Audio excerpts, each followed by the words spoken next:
안녕하세요. SPI 고병기 편집장입니다. K리츠 위클리 전해드리도록 하겠습니다. 지난주 21개 리츠의 단순 평균 수익률은 마이너스 1.47%를 기록했습니다. 소폭이지만 2주 연속 상승세를 이어가던 흐름이 중단되고 다시 한번 약세로 돌아섰는데요. 지난 9월에 이제 미국 연방준비제도 이사회가 4년 반 만에 기준금리를 0.5%포인트 인하하면서 빅컷을 단행하고 또 지난주 같은 경우는 미국 물가지표도 시장의 예상치에 부합하는 등 그 시지표는 전반적으로 리츠의 우호적인 환경이 조성되고 있지만 한국 리츠 시장은 잇따른 유상증자에 따른 피로감과 그리고 지난주 같은 경우 배당락에 따른 여파로 낙폭을 키웠습니다. 주간 기준으로 보면 이제 지난 8월 초 이후로 가장 큰 폭으로 하락을 했고요. 또한 개별 리츠별로 보더라도 변동성이 큰 모습을 보였습니다. 반면 같은 기간 동안 코스피 같은 경우에는 2.17% 상승하면서 상반되는 모습을 보였습니다. 지난주 가장 시장에서 주목했던 지표는 아무래도 이제 미국의 물가 지표인 건원 PCE 가격 지수였고요.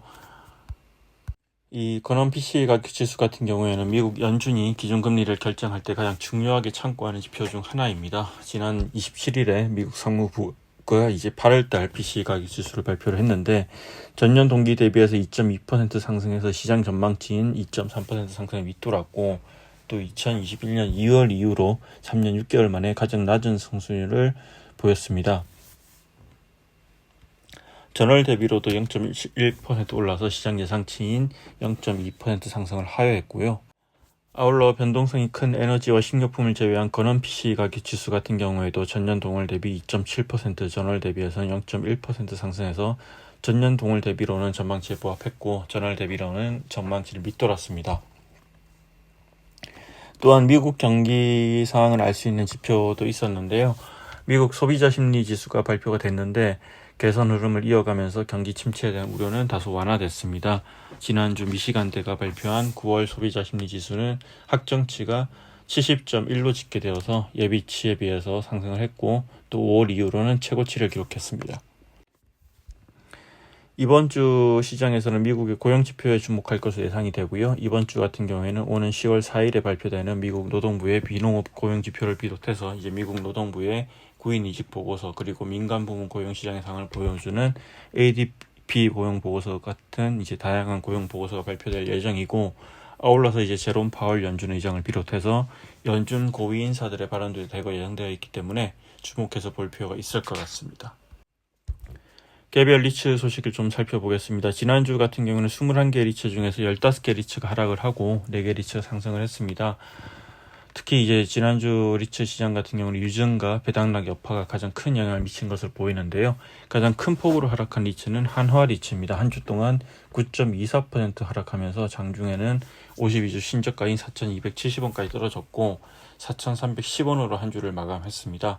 주간 기준으로 아마 한화 리츠 상장 이후로 가장 큰 폭의 하락폭인 것 같고요. 아무래도 이제 하나리츠 같은 경우 유증에 따른 피로감이 상당해 보입니다. 지난 26일에 1차 유증 발행가액을 이제 4,340원으로 결정했다고 공시를 했는데요. 이 유증 1차 발행가액 공시 이후로 유증 권리락 이후로 주가가 큰 폭으로 하락을 했고 또 하나리츠의 경우에 유증 규모가 워낙 크다 보니까 투자 심리가 악화될 수 있다는 우려도 계속해서 나오고 있습니다. 롯데리츠 역시 유증 여파로 한 주 동안 3.13% 하락하면서 큰 폭으로 내렸는데요. 롯데리츠도 이제 지난주에 이제 유증 권리락이 발생하면서 주가 하락폭이 컸습니다. 21개 리츠의 이제 주가 흐름을 보면 일별로 살펴보면 마지막 날인 9월 27일, 지난주 같은 경우 9월 27일에 이제 하루 동안만 0.69% 하락해서 가장 낙폭이 컸는데요. 이날 같은 경우에는 이제 많은 리츠의 배당락이 있었습니다. SK 리츠, 신한 알파 리츠, D&D 플랫폼 리츠, 마스턴 프리미어 리츠, 미래에셋 글로벌 리츠의 배당락이 있었고 실제 이들 리츠들을 중심으로 주가 하락폭이 컸습니다. SK 리츠 같은 경우에는 9월 27일 하루 동안만 1.52% 하락한 것을 포함해서 한 주 동안 4.26% 내렸고 또 그 외 신한 알파 리츠, D&D 플랫폼 리츠도 배당락 여파로 주가가 하락하는 모습을 보였습니다. 네, 그리고 이제 여러 이제 리츠도 유정이 동시에 진행되고 있는데 그래서 지난주 같은 경우에 롯데리츠와 하나리츠, 대기업 스폰서 리츠들이죠. 이 두 개 리츠가 유장과 관련해서 브리핑 자료를 공시를 했습니다. 간단히 좀 살펴보면 롯데리츠 같은 경우에는 이제 지난 24일에 이 관련 자료를 올렸는데 크게 이제 네 가지 측면에서 의미가 있다고 설명을 했습니다. 첫 번째는 희소 가치가 높은 GBD 강남 권역 핵심 권역에 소재한 복합 자산에 투자할 기회이다. 그리고 높은 신용 등급을 자랑하는 우량 임차인 호텔 롯데와 장기 책임 임차 계약을 맺고 있다. 이드 포텐셜 측면에서 이제 매력이 있다. 마지막으로 스폰서 리츠의 강점을 살린 사업 전략 실행 등 네 가지 측면에서 의미가 있다고 이렇게 설명을 했는데요. 여러 차례 소개를 했지만 이번에 롯데리츠가 신규로 편입하는 자산은 강남 테헤란로에 위치한 L7 호텔 강남타워고요. 이 자산 같은 경우는 호텔과 오피스가 섞인 복합 자산입니다.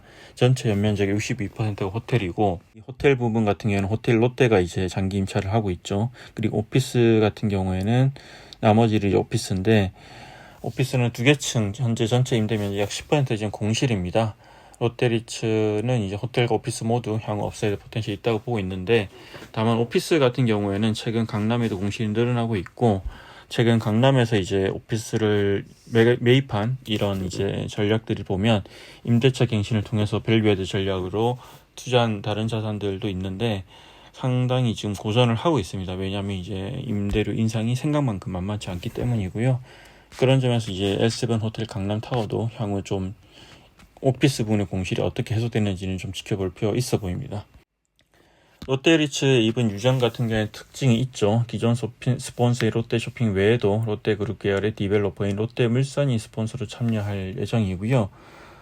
롯데리츠가 이번에 발행하는 유증에서 발행하는 신주 중에 40%를 롯데쇼핑이 인수를 하고 또 나머지 40%는 롯데물산이 인수할 계획입니다.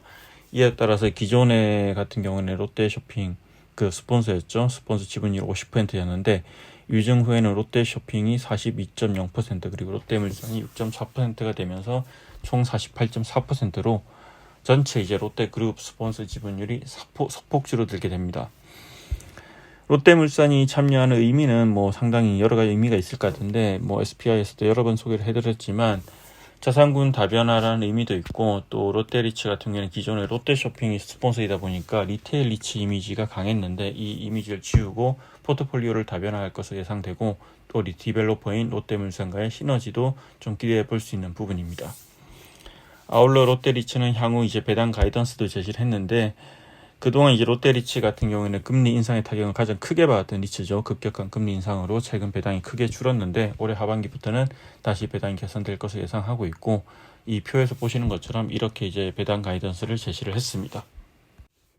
그리고 하나리츠도 유정 브리핑을 올렸는데 하나리츠 같은 경우 이번 주 낙폭이 가장 컸던 리츠죠. 무려 이제 9%대 하락을 급락을 기록했는데 하나리츠가 이제 발표한 유정 자료도 한번 살펴보겠습니다. 익히 알려진 대로 이번에 하나리츠가 유증을 하는 이유는 장교동 하나빌딩 편입이죠. 이 하나리츠 같은 경우는 장교동 하나빌딩 편입의 의미를 크게 성장성, 안정성, 수익성 세 가지 측면에서 설명을 했는데 우선 성장성과 관련해서 살펴보면 이번에 이제 도심에 위치한 장교동 하나빌딩 이 그리고 본사죠. 이걸 편입을 하면서 기존의 여의도권 중심의 포트폴리오에서 도심으로 포트폴리오를 확장한다는 의미가 있고 또 현재 1조 미만의 AUM을 1조 6천억 원 규모로 키우는 의미가 있다고 이렇게 밝혔습니다. 장교동 하나빌딩 편입 후에 전체 포트폴리오에서 하나빌딩이 차지하는 비중 50.6% 그리고 여의도 자산이 차지하는 비중은 34.2%가 되는데요. 또한 이번에 이제 자산 편입 후에 프라임 오피스 비중은 기존 69%에서 86% 증가하고 공실률은 3.65%에서 2.37%로 줄어들게 됩니다. 아울러 이제 상장 당시와 비교해 보면 금리가 안정화되면서 수익성 측면에서도 개선될 거다 이렇게 이제 밝히고 있는데요. 하나리츠는 이제 이렇게 이제 성장성, 안정성, 수익성을 개선해서 이를 통해서 결국은 초대형 리츠로 발돋움해서 신용 등급도 개선하고 또 글로벌 리츠 지수에도 편입하면서 선순환 고리를 만들겠다 이렇게 밝히고 있는데요. 전반적으로 이제 보면 뭐 여러 가지로 이제 대형 리츠로 갈 수 있는 그런 발판을 마련했지만 워낙 유증 규모가 크다 보니까 또 이 유증이 얼마나 순조롭게 진행될지 또 그 과정의 주가 변동성은 얼마나 커질지는 좀 지켜볼 필요가 있어 보입니다. 네, 그리고 SK 리츠 같은 경우에는 이제 뭐 마지막으로 전해드린 SK 리츠 같은 경우 올해 세 번째 해서체 발행을 지난주에 했는데요. 발행을 하기 위해 수요 예측을 했죠. 수요 예측을 했는데 흥행을 했습니다. 지난 25일에 이 1,000억 원 발행을 위한 수요 예측 결과를 발표했는데 6배 이상의 물량이 몰린 6,150억 원의 이제 주문을 받았다고 하고요. 2년물 같은 경우 600억 원을 모집을 했는데 4,050억 원, 그리고 3년물은 400억 원을 모집했는데 2,100억 원의 주문을 받았고, 또 2년물 같은 경우에는 마이너스 13 베이시스 포인트, 3년물은 마이너스 9 베이시스 포인트에서 모집 물량을 모두 채우면서 지난 5월 회사채 발행에 이어서 연속으로 언더 발행에 성공을 했습니다. 네, SK리츠에 따르면 이번에 이제 발행하는 회사채는 4% 중후반의 담보대출 중도 상한에 사용할 계획이고, 또 지난 24일 기준에서 SK리츠의 2년물 개별 민평이 3.6% 수준이기 때문에 아무래도 3% 중반 정도 수준의 회사채 발행을 하면서 이자 비용 절감이 가능할 것으로 예상이 됩니다.